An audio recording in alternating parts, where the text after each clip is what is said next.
అలానే విశేషం ఇక్కడ మనకు కనిపిస్తూ ఉంది. ఆంధ్రప్రదేశ్ ప్రభుత్వ సలహాదారు మంతెన సత్యనారాయణ రాజు గారు, అలాగే రామ్దేవ్ బాబా గారు, ఆంధ్రప్రదేశ్ ముఖ్యమంత్రి చంద్రబాబు నాయుడు గారు, వీళ్ళ ముగ్గురు జూన్ 21వ తారీఖున ఒక అద్భుతమైనటువంటి కార్యక్రమాన్ని చేయబోతున్నారు. దాంట్లో ఆంధ్రప్రదేశ్ పౌరుల్ని భాగస్వామ్యం చేయాలని చెప్పి ఒక డ్రైవ్ నిర్వహిస్తున్నారు. ఆంధ్రప్రదేశ్లో ఉన్నటువంటి 1 కోటి మంది ఇప్పటి వరకు రిజిస్ట్రేషన్ చేయించుకున్నారు. జూన్ 21 అంతర్జాతీయ యోగా దినోత్సవం. ఆ రోజున అందరూ యోగా చేయాలి, యోగాలో పార్టిసిపేట్ చేయాలనేటువంటి పిలుపుతోటి 1 కోటి మంది రిజిస్ట్రేషన్ చేయించుకున్నారు. ఆ 1 కోటి మంది యోగా చేయబోతున్నారు. విజయవాడలో ఇందిరాగాంధీ స్టేడియం ఉంది.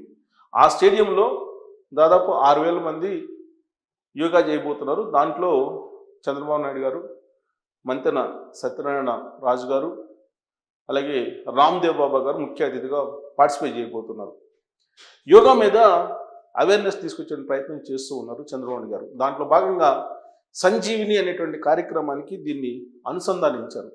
సంజీవిని అని అంటే ఆంధ్రప్రదేశ్లో ఉన్నటువంటి ప్రజల యొక్క ఆరోగ్య డేటా మొత్తం తీసుకొని ఆ డేటాని బేస్ చేసుకొని ర్యాండమ్ హెల్త్ చెకప్లు చేయటం, అవసరమైనటువంటి వాళ్ళకి మందులు ఇవ్వటం, లేదా టెస్టులు చేయటం, ఇవన్నీ చేస్తూ ఉంటారు. దాదాపు 25 లక్షల రూపాయల బీమా కూడా దాంట్లో ఉంది. హెల్త్ ఇన్సూరెన్స్ వెసులుబాటు కూడా ఉంది.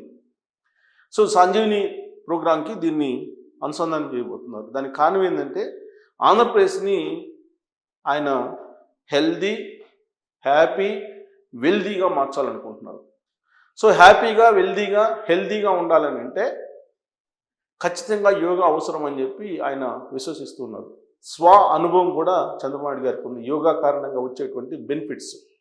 అందుకే ఆయన ప్రజలకు చెప్తూ ఉన్నారు, ఆహారం మితంగా తీసుకోవాలి, యోగా చేయాలి, దైనందిన కార్యక్రమంలో ఒక క్రమశిక్షణ ఉండాలి, ఆహారానికి సంబంధించినటువంటి దాంట్లో కూడా ఒక క్రమశిక్షణ ఉండాలి, అప్పుడే మన థాట్స్ అన్నీ పాజిటివ్గా వస్తాయి. ఇలాంటివన్నీ కూడా చెప్తున్నారు. ఒక ముఖ్యమంత్రిగా అవన్నీ ప్రజలకు చెప్పాల్సిన అవసరం లేదు. కానీ అక్కడున్నటువంటి సామాజిక పరిస్థితులు, అక్కడున్నటువంటి రకరకాల సిచ్యువేషన్స్ని అర్థం చేసుకున్నటువంటి ముఖ్యమంత్రి గారు అక్కడున్నటువంటి ప్రజల యొక్క ఆలోచనని పాజిటివ్ థింకింగ్లోకి తీసుకురావాలి, పాజిటివ్ వేవ్స్ ఆంధ్రప్రదేశ్లో రావాలి అనేటువంటి ఉద్దేశంతో యోగాను ప్రతిష్టాత్మకంగా తీసుకున్నారు చంద్రబాబు నాయుడు గారు.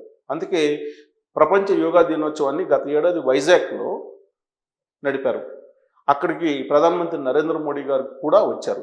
ఆ సందర్భంగా దాదాపు 100 కోట్ల పైగా ఖర్చు అయిందని చెప్పి అనేక మంది విమర్శలు కూడా చేశారు. కానీ ఆ రోజున ప్రపంచ యోగా దినోత్సవాన్ని అక్కడ నిర్వహించడం ద్వారా మొత్తం ప్రపంచంలో ఉండేటువంటి దేశాలు వైజాగ్ వైపు చూశాయి. చంద్రబాబు నాయుడు గారు చూసేది వైజాగ్కి మనం ఆ కార్యక్రమం ద్వారా ఎంత గుడ్ విల్ వచ్చిందని చెప్పి ఆయన చూస్తూ ఉంటారు. అందుకే ఆ కార్యక్రమాన్ని అక్కడ పెట్టారు. నరేంద్ర మోడీ గారిని అక్కడ తీసుకురావడం ద్వారా మొత్తం ప్రపంచాన్ని అటువైపు చూసేలా ఆయన ప్లాన్ చేశారు. అది సక్సెస్ అయింది. ఇప్పుడు ప్రపంచ యోగా దినోత్సవం ఈ ఏడాది 21న, ప్రతి ఏడాది 21 జూన్న వస్తూ ఉంటుంది. ఈ యోగా దినోత్సవాన్ని ప్రతిష్టాత్మకంగా తీసుకుంటారు చంద్రబాబు నాయుడు గారు. కారణం ఏంటంటే ఆయన ఎప్పటి నుంచో యోగా చేస్తున్నారు. యోగా చేయటం కారణంగానే 70+ కూడా ఆయన ఇప్పటికీ 24 లాగా వ్యవహరిస్తుంటారు, 24 లాగా యాక్టివ్గా ఉంటారు, 24 లాగా నడుస్తుంటారు, 24 లాగా మాట్లాడుతుంటారు, 24 లాగా థింక్ చేస్తుంటారు. అందరూ అదే విధంగా ఉండాలి అనేటువంటిది ఆయన ఆలోచన. చాలా ఒక సూక్తి ఉంది, ఏముందంటే prevention is better than cure అని అంటారు. అంటే జబ్బు వచ్చిన తర్వాత చికిత్స కన్నా కూడా జబ్బు రాకుండా చూసుకోవడం మేలు అనేది మొదటి నుంచి ఉండేటువంటి సూక్తి. Prevention is better than cure అని. అలాగే తెలుగులో ఆరోగ్యం మహాభాగ్యం అని ఒకటి చెప్తూ ఉంటారు, చిన్న పిల్లల దగ్గర నుంచి అది చెప్తూ ఉంటారు. సో కాబట్టి ఆరోగ్యం కనుక బాగుంటే ఆలోచనలు బాగుంటాయి, ఆలోచనలు బాగుంటే రాష్ట్ర ఆర్థిక పరిస్థితి కూడా వేగంగా డెవలప్ అవుతుంది అనేటువంటి ఉద్దేశంతో ఆయన ఈ కార్యక్రమాన్ని ప్రతిష్టాత్మకంగా తీసుకున్నారు. దీనికి 1 కోటి మందిని రిజిస్టర్ చేయించినటువంటి మాటలు కాదు. 1 కోటి మంది రిజిస్టర్ చేశారంటే చంద్రబాబు నాయుడు గారు ఇచ్చినటువంటి పిలుపుకి ఇన్స్పైర్ అయ్యారు. అక్కడ ఉన్నటువంటి ప్రజలు ఇన్స్పైర్ అయ్యే జాయిన్ అయ్యారు. సో ఆ రోజున యోగా చేయటమే కాదు, మొత్తం రాష్ట్రంలో యోగా ఇన్స్ట్రక్టర్స్, యోగా ట్రైనర్స్ కొన్ని వేల మంది ఉన్నారు. ఆ ట్రైనర్స్కి సంవత్సరం మొత్తం కూడా దైనందిన జీవితంలో ఇది ఒక భాగం కావాలి యోగా అనేటువంటిది ఆయన చెప్తున్నారు. యోగా చేస్తే దాదాపు కొన్ని వందల వ్యాధుల్ని కంట్రోల్లో చేయొచ్చు, కొన్ని వందల వ్యాధుల్ని నివారించవచ్చు అని చెప్పి యోగా గురువులు చెప్తూ ఉన్నారు. యోగా గురువు రామ్దేవ్ బాబా అదే కార్యక్రమం చేస్తుంటారు. ఇక మంతెన సత్యనారాయణ రాజు గారు, ఆయన ఇప్పుడు ప్రభుత్వ సలహాదారుగా ఉన్నారు.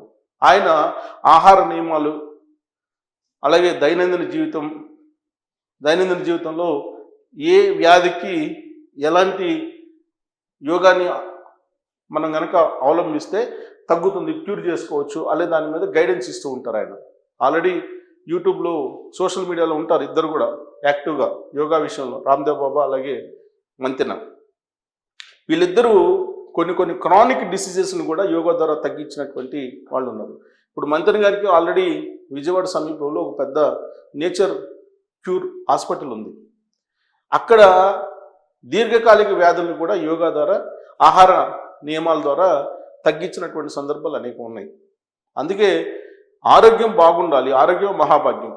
ఆరోగ్యం ఉంటే కనుక ఖచ్చితంగా హెల్తీగా ఉంటే వెల్దీ కూడా వస్తుంది అనేది చంద్రబాబు గారి యొక్క ఆలోచన. అప్పుడు హ్యాపీ కూడా వచ్చేస్తుంది.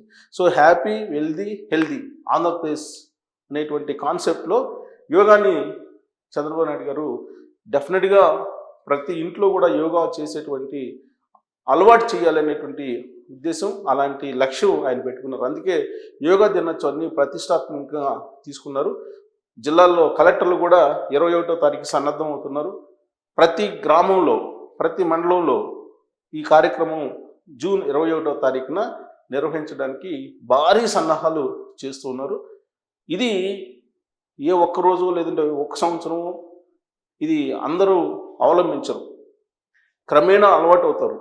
చెప్పగా ఆ యోగా చేస్తే వచ్చేటువంటి బెనిఫిట్స్ ఏంటి అనేది కనుక తెలుసుకోగలిగితే డెఫినెట్గా దైనందిన జీవితంలో వాళ్ళు దీన్ని ఒక భాగంగా చేసుకుంటారు. ఆ లక్ష్యమే చంద్రబాబు గారిది. సో యోగా చేయించడం కారణంగా ప్రజల్లో ఆలోచన తీరు, పాజిటివ్ వేవ్స్ వస్తాయి అనేటువంటి ఉద్దేశంతో, ఆ పాజిటివ్ వేవ్స్తో ఆంధ్రప్రదేశ్ని ముందుకు తీసుకెళ్ళచ్చు అనే ఉద్దేశంతో ఆయన హెల్దీ ఆంధ్రప్రదేశ్ దిశగా యోగాని డెస్టినేషన్గా తీసుకున్నారు. యోగాని ఒక డెస్టినేషన్గా తీసుకొని ఆ థీమ్ని తయారు చేసి జూన్ 21వ తారీఖున 1 కోటి మందితో ఒకేసారి యోగా చేయించడానికి సన్నద్ధమవుతున్నారు.